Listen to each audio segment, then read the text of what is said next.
అదే అన్నాను, మన అడవులు ఇచ్చారు, మన అడవులు ఆవు భూములు, వీటన్నిటి మీద ఒక లెక్క నిగ్గు తేల్చాల్సి ఉంది. ఇప్పుడు క్లాసిక్గా ఇది మీరు చూస్తే మీకు అర్థమవుతా ఉంది డబ్బు ఎలా దుర్వినియోగం జరిగింది. ఈ డబ్బు దుర్వినియోగం ఆపగలిగితే ఈ ఆధునీకరణ పనులని జరుగుతాయి. మేము దాన్ని మనస్ఫూర్తిగా నమ్ముతున్నాం. అంటే ఇది నేను ముందు నుంచి కూడా అధికారుల సంసిద్ధత ఎలా ఉంది, ఏ స్థాయిలో ఉంది అనేది ఫస్ట్ నేను ముందు నుంచి ఫోన్లో మాట్లాడుతున్నాను. ఈరోజు వచ్చి మొత్తం చేశాను. అన్నీ మనకి హెల్త్ క్యాంప్స్ కానీ వరద నీరు తగ్గగానే మనకి అంటువ్యాధులు వస్తాయి, దానికోసం చర్యలు ఏం తీసుకున్నారని కలెక్టర్ గారితో చెప్పినా కానీ చూడటం జరిగింది. ఖచ్చితంగా ఇలాంటి వాటికి ఇది రిపీటెడ్గా అయిపోయింది. లాస్ట్ 2-3 దశాబ్దాలకు ఇదే నడుస్తూ ఉంది. జనాభా పెరిగిపోయే కొద్దీ మనకి నష్ట తీవ్రత తెలుస్తూ ఉంటుంది. మనకి వ్యవసాయ భూమి వినియోగంలోకి వచ్చే కొద్దీ నష్టం తెలుస్తూ ఉంటుంది. దీని మీద ఇది ఒక్క పిఠాపురంకి సంబంధించి ఎక్కడెక్కడ ఇలాంటి పరిస్థితులు ఉన్నాయి వీటన్నిటి మీద సమగ్రంగా ఒక కమిటీ చేయాలి. మన ముఖ్యమంత్రి గారితో కూడా మాట్లాడుతున్నప్పుడు ఈ మాట మాట్లాడాము. దీని మీద అసలు టోటల్గా ఏమేమి ఉన్నాయి రాష్ట్రంలో ఎలాంటివన్నీ ఇది మొత్తం వరదలు తగ్గిన తర్వాత దీని మీద ఒక వెళ్ళి క్షేత్రస్థాయిలో పర్యటనలు జరిపి దాని మీద ఒక సమగ్రమైన నివేదికమని చెప్పి అధికారులని ఆల్రెడీ ఇన్స్ట్రక్ట్ చేశారు. ఇది ముఖ్యమంత్రి గారు ఇది వరద తగ్గుముఖం పట్టగానే దీన్ని ముందుకు తీసుకెళ్తాం. అంటే ఎంత ఇప్పుడు నష్టం కూర్చొని ఎంత అంచనా వేయలేము. అంటే మీరు చెప్తున్న ఒక లెక్క ఉంది, లేదా ఇంకొన్ని చోట్లేమో పత్తి కొంత పోయింది, మనకి వరి పోయింది, మన పత్తి దాదాపు 90 హెక్టార్లు పోయింది. మనకి దాదాపు 21 మండలాలు, మన కాకినాడ జిల్లాలో 21 మండలాలు అనుకుంటా, దాదాపు 152 గ్రామాల్లో నష్టం జరిగింది. దాదాపు 8,206 మంది రైతులు నష్టపోయారు. సో వీటన్నిటిని చేస్తున్నా ముందు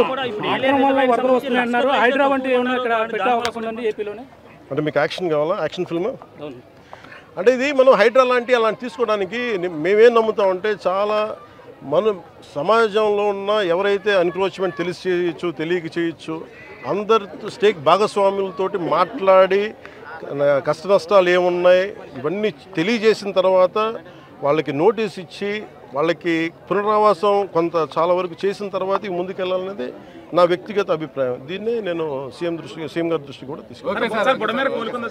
అలాగే అంటే మీకు ఈరోజు అంటే మీరు అన్నారు కదా, మీరు ఏమేమి హ్యాండ్ చేస్తున్నాను, అలాగే అవసరమైన మెయిన్ వాళ్ళు అడుగుతున్నారు, కనీసం గుంతలు పూడ్చమని అడుగుతాం. దానికి సంబంధించిన శాండ్ బ్యాగ్స్ రెడీగా అందుబాటులో ఉన్నాయి. అలాగే మనకి చెట్లు పడిపోయిన వెంటనే ఎలాంటి ఏదైనా జరిగిన రంపాలు కానీ రోడ్లపైన పడిన చెట్లు తీసివేయడానికి దానికి సంసిద్ధంగా ఉన్నాం. అలాగే జేసీబీ లాంటి వాహనాలని సంసిద్ధంగా ఉంచాం. ముఖ్యంగా అవసరానికి మన ఫైర్ యాక్సిడెంట్స్ ఏమైనా ఉంటే దానికి సంబంధించిన సంబంధించి ఫైర్ యాక్సిడెంట్ వెహికల్స్, అలాగే 42 మంది గజయితగాళ్ళని రెడీగా చేసాం ఇన్ కేస్ ఏదైనా ఎమర్జెన్సీస్ ఉంటాయి. అలాగే primary health care, community health care వీటికి సంబంధించిన సంసిద్ధంగా చేసాం. అలాగే గవర్నమెంట్ జనరల్ హాస్పిటల్లో కూడా డాక్టర్స్ని 24/7 అందుబాటులో ఉంచమని వారికి ఇన్స్ట్రక్షన్స్ ఇవ్వడం జరిగింది. అలాగే ముఖ్యంగా గర్భిణీ స్త్రీలు కానీ బాలింతలు కానీ ఎవరున్నా కానీ వాళ్ళని సురక్షిత ప్రాంతాలు తరలించే బాధ్యత కలెక్టర్ గారు దాన్ని పర్యవేక్షిస్తూ ఉన్నారు.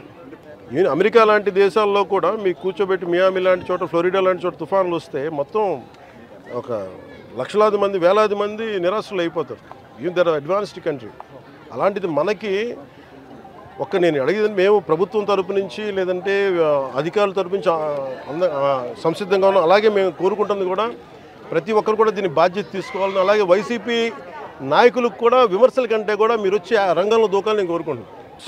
ఫైనల్ గా ఏలేరు జలాశయం అనేది ఇక్కడ చాలా ముఖ్యమైనది వరదాయిని మెట్టకి, అదే దుఃఖదాయనిగా మారుతుంది. దీని ఆధునీకరణకి నా కోరిక అదే. నేను ఎమ్మెల్యేగా ఉన్న లోపు దాన్ని తీర్చేయాలని నేను మనస్ఫూర్తిగా కోరుకుంటున్నాను.